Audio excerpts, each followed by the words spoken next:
Hello जी। कैसे हैं आप सब। Welcome to secular zone YouTube channel. मेरा नाम चरणजीत सिंह खोजी। कैसे हैं आप।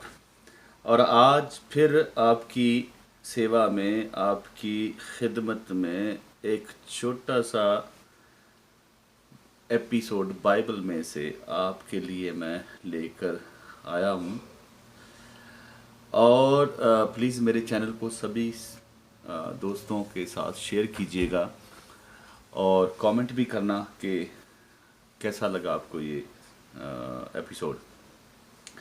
पहले मैं ज़्यादातर वो पंजाबी में बनाता था ये सब बाइबल में से जो कुछ भी इस पर टिप्पणी करता हूँ, पढ़ता हूँ, लोगों के साथ जो भी शेयर करता हूँ वो ज़्यादातर पंजाबी में होता था। लेकिन अब मेरी कोशिश है, कुछ लोग दोस्तों ने कहा कि आप प्लीज़ हिंदी में करें, तो हिंदी में मुझे पढ़ सकता हूँ, बचपन से पढ़ी है तो पढ़ सकता हूँ, लेकिन बोलने की ज़्यादा प्रैक्टिस नहीं है, क्योंकि या तो फिर पंजाबी से ज़्यादा वाह वास्ता रहा या फिर उसके बाद टूटी फूटी अंग्रेज़ी।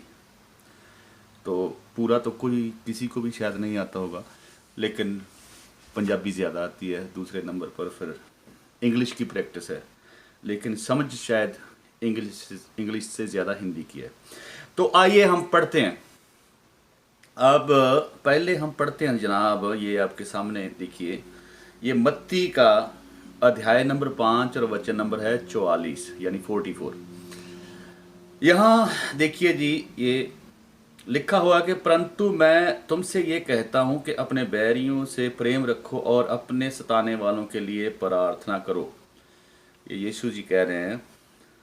पंजाबी में भी थोड़ा पढ़ दूं। पर मैं ਤੁਹਾਨੂੰ ਆਖਦਾ ਹਾਂ ਕਿ ਆਪਣੇ ਵੈਰੀਆਂ ਨਾਲ ਪਿਆਰ ਕਰੋ ਅਤੇ ਜੋ ਤੁਹਾਨੂੰ ਸਤਾਉਣ ਉਹਨਾਂ ਲਈ प्रार्थना करो। बहुत अच्छा लगता है। आगे देखते हैं क्या लिखा। आगे लिखा है जी कि यह है लूका अध्याय नंबर 14 और वचन नंबर 26 यानी लूका 14:26। तो हिंदी में पढ़ते हैं जनाब। यदि कोई मेरे पास आए और अपने पिता और माता और पत्नी और बच्चों और भाइयों और बहनों वर्ण अपने प्राण को भी अप्रिय ना जाने, तो वह मेरा चेला नहीं हो सकता। यहां गड़बड़ है। इंग्लिश में पढ़िए आप, ये साथ में लिखा है। पहले थोड़ा पंजाबी में भी पढ़ लें। जे कोई मेरे को आवे ते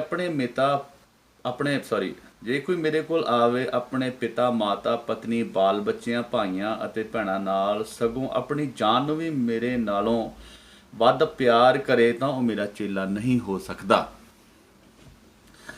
अब आ जाएं जनाब इंग्लिश में। If any one comes to me and does not hate, ये नोट करने वाला है। वो कह रहे हैं कि सभी को हेट करता होगा फिर वो मेरा चेला हो सकता। If anyone comes to me and does not hate his own father, mother, wife, children, brothers and sisters and even his own life, he cannot be my disciple।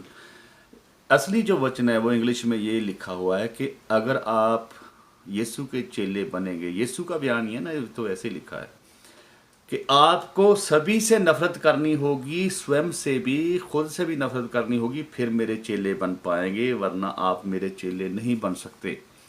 ये लिखा हुआ है बाइबल में। लेकिन वो पंजाबी में और हिंदी में उसको थोड़ा लॉलीपॉप, उसके पर ना थोड़ा गुड़ लगा कर पेश किया हुआ है, क्योंकि ये उन लोगों को टारगेट करने के लिए है जो इंग्लिश का ज़्यादा ज्ञान नहीं रखते। और यहाँ से ये भी पता चलता है कि ये जो लोग बाइबल का अनुवाद कर रहे हैं, ट्रांसलेशन कर रहे हैं, उनको सत्य से, सच से कोई मतलब नहीं है, कोई सरोकार नहीं है। उनका यहाँ से साबित होता है कि उनका मतलब ये है कि लोगों को कैसे बहकाया जाए, कैसे पीछे लगाया जाए और कैसे अपने जो गिनती मिनती है उसको बढ़ाया जाए। सत्य से उनका कोई मतलब नहीं है। और यहाँ से ये भी साबित होता है कि ये लोग खुद जो बाइबल वाले हैं वो बाइबल के असली वचन को नहीं मानते, इसीलिए बदल रहे हैं ना। तो यहाँ लिखा हुआ कि जब आप सभी को हेट नहीं करते, नफरत नहीं करते, तब तक यीशु के चेले नहीं हो सकते। और आपके लिए ये चैलेंज है जो बाइबल वाले हैं कि अपने बच्चों से नफरत करके दिखाओ। है हिम्मत? ठीक है जी, अब आगे चले थोड़ा। अब आ जाएं इब्रानियों की किताब में, अध्याय नंबर 10 और वचन नंबर 13। यहां देखें और कितना प्यार छलकता है यहाँ ये। और उसी समय से इसकी प्रतीक्षा कर रहा है कि उसके बैरी उसके पांवों के नीचे की चौकी बने। ਅਤੇ ਇਸ ਤੋਂ ਅੱਗੇ ਉਡੀਕ ਕਰਦਾ ਹੈ ਜੋ ਉਹਦੇ ਵੈਰੀ ਉਹਦੇ ਪੈਰ ਰੱਖਣ ਦੀ ਚੌਂਕੀ ਕੀਤੇ ਜਾਣ। He is waiting until his enemies are made a stool for his feet।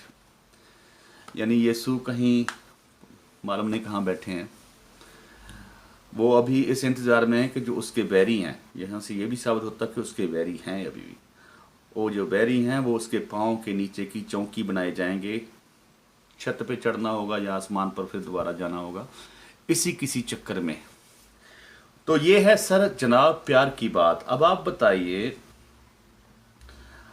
नहीं, आप कोशिश कीजिए कि आपके गांव में, शहर में, कस्बे में, जहाँ कहीं भी आप रहते हैं, कि आपको कोई ऐसा आदमी मिल सकता है जो भंग भी पीता हो, अफीम भी खाता हो, कोकेन, चरस वगैरह जैसा भी कोई नशेड़ी हो, कोई ऐसा आदमी होगा जो सुबह शाम अपनी स्टेटमेंट को परिवर्तित करता रहे। हर शाम को, सुबह को, दोपहर को उसके बयान बदल जाए? होगा ऐसा? मुश्किल है। और फिर ये बताइए कि अगर कोई ऐसा गवाह हो जो न्यायालय में जाए और न्यायाधीश के सामने जाए और बोले आज का बयान और कल का और परसों का, और तो क्या ऐसे गवाह को जज कंटेम्प्ट ऑफ कोर्ट में या झूठ बोलने की सज़ा में जेल में नहीं धकेलेंगे? आप सोचिए इसके बारे में। तो यहाँ बताया जाता है कि सबसे प्यार करो, सबसे प्यार करो, लेकिन वो एक वचन है, हालांकि उसमें भी इतनी बड़ी प्रॉब्लम है कि आप जब आपके सामने हिटलर जैसा आदमी हो तब आपने प्यार क्यों नहीं किया भाई? ये बताएं हमें। ये एक मिसाल है। स्टालिन था, उसके सामने क्यों नहीं प्यार किया, उसके साथ क्यों लड़े? ये तो यूरोप तो सारा उस वक्त ईसाई था, मसीह को मानने वाले थे। तो ये सर कहने की बातें हैं, पीछे और कुछ इतना लिखा हुआ है कि जिसमें नफरत ही नफरत है। जैसे मैंने आपको एक नमूना पेश किया, ये एक छोटा सा, एक बिल्कुल एक मिनिस्क्यूल पार्ट है। Otherwise there is so much hidden messages, so many hidden messages that are just full of hate and they spread hatred, nothing but hatred। Please आप मेरे चैनल को सब्सक्राइब कीजिएगा ताकि ये जो पैगाम है, ये जो संदेश है लोगों तक पहुँचे और वो उनको अंधेरे में से बाहर निकाला जाए। वरना लोग गुमराह होते रहेंगे, क्योंकि हर कोई बोलता है कि मेरा मैसेज बहुत अच्छा है, आप झूठ हैं। हमने उनको पढ़ना सिखाना है, उनको ये सिखाना है कि भाई इसको पढ़ें, फिर इस पर ऐसे ऐसे सवाल कीजिए ताकि आप सत्य तक पहुंच जाएं। वरना आप किसी के पीछे चलेंगे, आपके बच्चे फिर इसी मुसीबत में फंस जाएंगे, इसी दुविधा में रहेंगे। तो मेरा नाम है चरणजीत सिंह खोजी और मेरे चैनल का नाम है जी secular zone.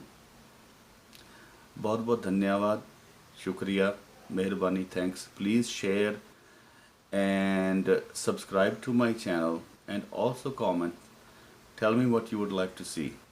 I only read what's written in there, and whenever I see there is a difference of translation, then I bring that up. And I have hundreds of files that have been mistranslated from English to Hindi, Punjabi, and some other languages too. I can even read Urdu, and it's been mistranslated. And now we know that even from Greek to English there have been some mistranslation, because original जो Bible है वो यूनानी भाषा में लिखी गई थी। ठीक है, और उसकी वो भी एक और अलग विषय है, क्योंकि जो जैसे बाइबल का जो 2000 पुराना जो एरा है, वहाँ इब्रानी भाषा बोली जाती थी, और ये ग्रीक यूनानी भाषा में कैसे लिखी गई बाइबल, वो भी एक अलग विषय है। तो इतिहासकारों का क्या कहना है उस भी बात बताएंगे, लेकिन मैं थोड़ा थोड़ा करके आपके साथ शेयर करूंगा। तो जैसे जैसे आप अलग अलग चैनल से आप इसको पढ़ेंगे, सुनेंगे, तो आपकी जो जानकारी है वो बढ़ेगी। तो आप इसको लोगों के साथ शेयर कीजिए। मेरा नाम चरणजीत सिंह खोजी। बहुत बहुत धन्यवाद, शुक्रिया, गलती माफ़। और मेरी हिंदी इतनी बोलने का अभ्यास नहीं है, इतनी अच्छी नहीं है, लेकिन फिर भी मैं खैर मैं कोशिश करता हूँ कि मैं और बोलने की ज़्यादा प्रैक्टिस करूँ, ताकि जो हिंदी की जो थोड़ी वोकेबुलरी है वो भी थोड़ी बढ़ जाए। तो थोड़ा मुझे मुझे भी संदेश देने में थोड़ी आसानी होगी।